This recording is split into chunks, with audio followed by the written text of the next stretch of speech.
My ex-husband and I were married for 10 years and had 2 daughters, Emily and Gabby. The marriage ended after he cheated on me with a college freshman. The divorce was rough, not just legally but emotionally. He taunted me with degrading comments about my body and tried to pin the blame on me. Despite the heartbreak, I focused on being strong for my daughters.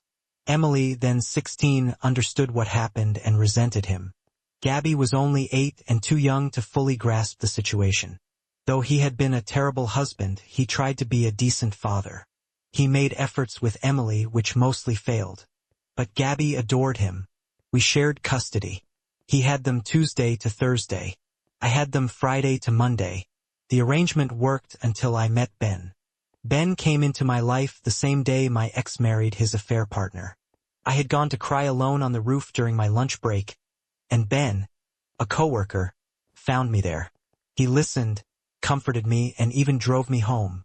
We became close quickly. Ben had lost his wife and daughter a decade earlier in an accident. He was gentle, kind, and immediately adored my girls. Emily called him Dad within a year. Gabby followed with Daddy Ben.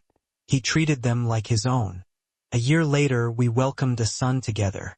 When Ben proposed, Emily was a bridesmaid and Gabby the flower girl. We planned everything, and the wedding date fell on a Tuesday. Technically my ex's custody day. At first, he was fine with Gabby participating. But weeks before the wedding, he suddenly refused. He insisted he wouldn't give up his time for a party.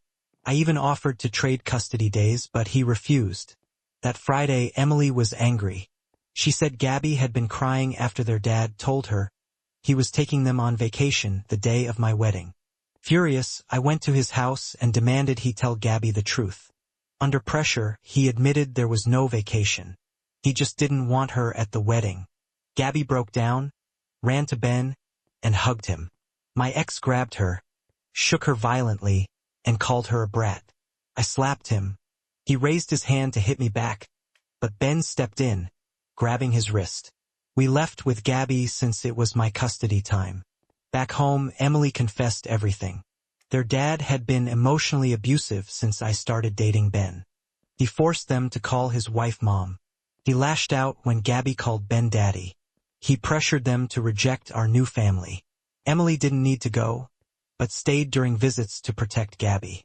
I was stunned and ashamed that I had missed it. That weekend I wrote everything down, dates, times, what happened. Gabby clung to Ben, barely speaking. Emily stayed close to her sister.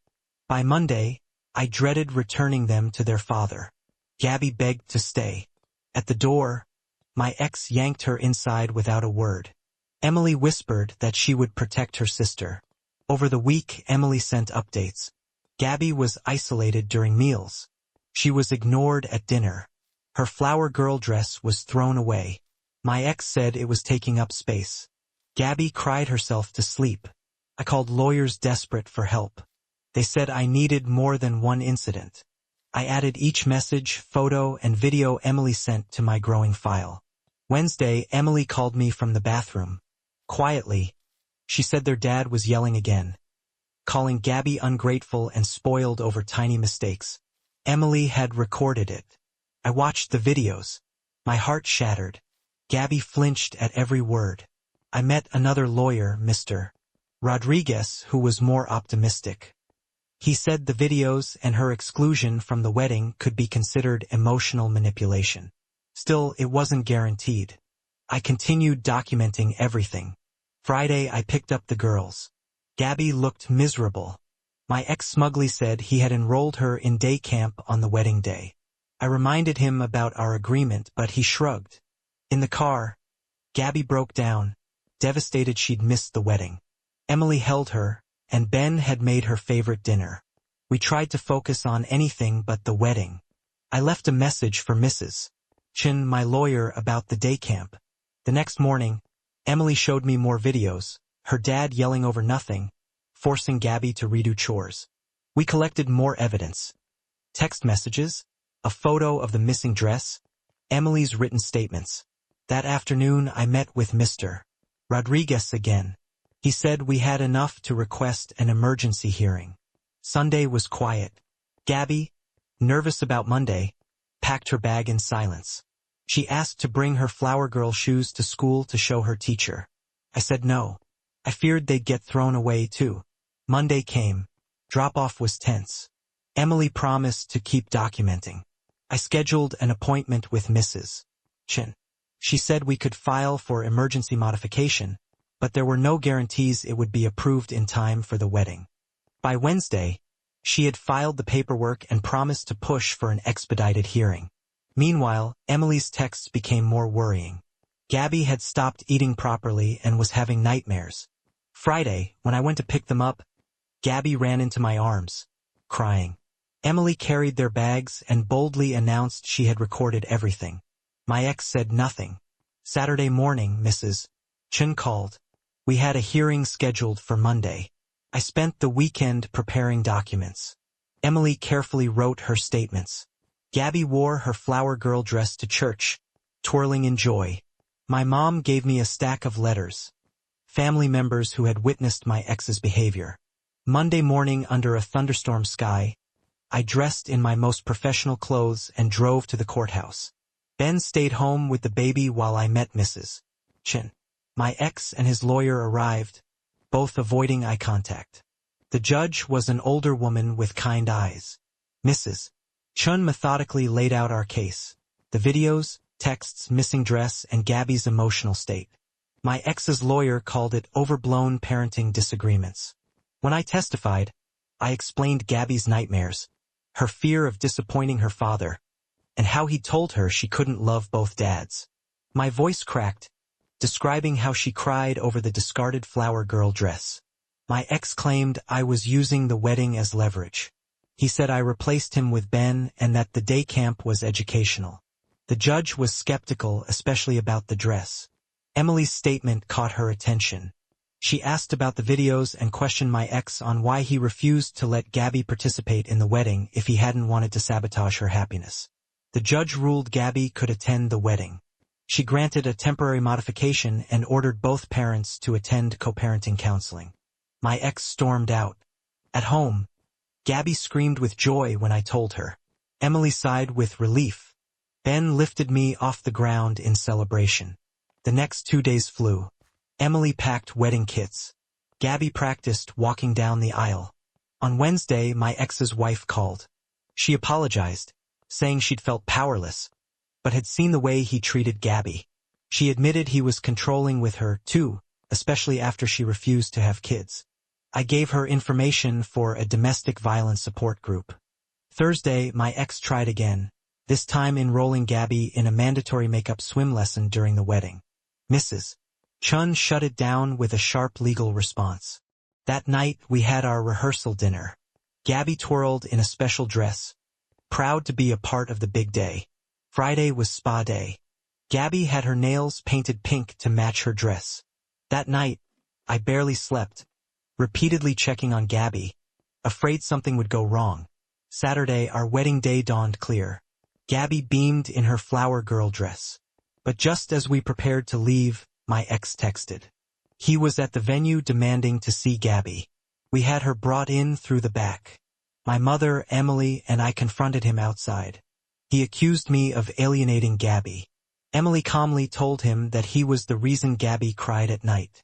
Ben joined us silently as backup. The venue coordinator asked my ex to take his seat or leave. He backed down. Gabby never even knew about the confrontation. The ceremony was beautiful. Gabby nailed her flower girl duties. Emily stood beside me crying as I married the man who loved us all. At the reception, Gabby danced with Ben, standing on his shoes, laughing. My ex's wife approached me quietly and said she had made an appointment with a divorce lawyer.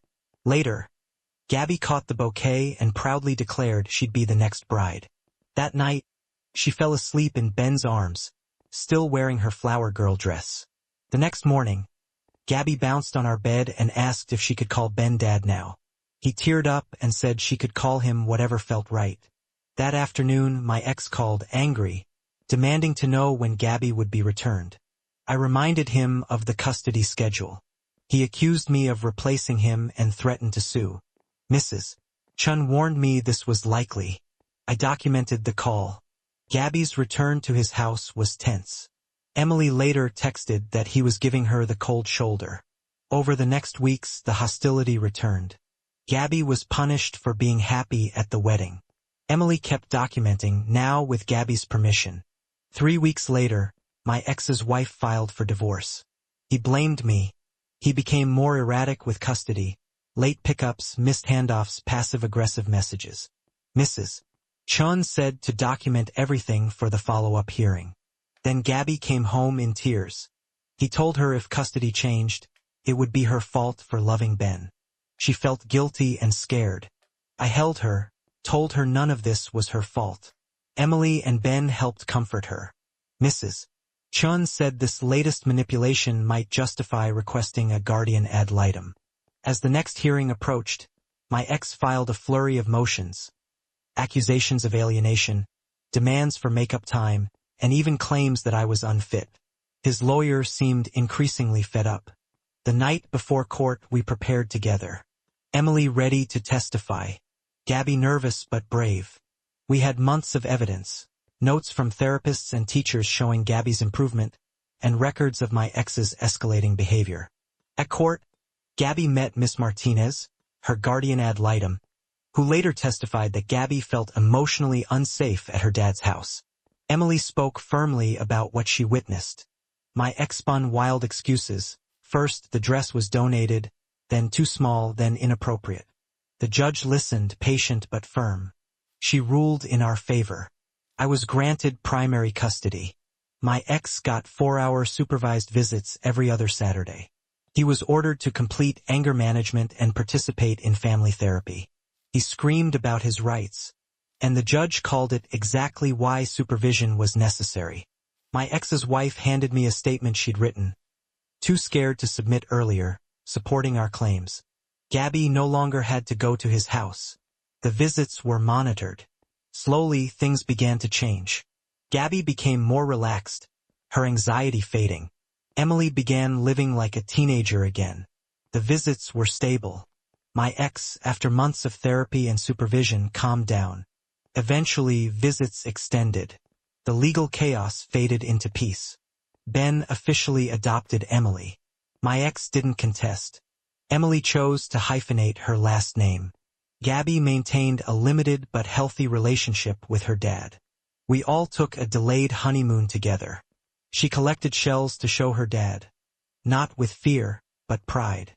Now Gabby is preparing for middle school. She sees her dad within a stable, respectful structure. She feels safe, loved, and confident. And we've built a new family. Imperfect, hard-earned, but filled with real love.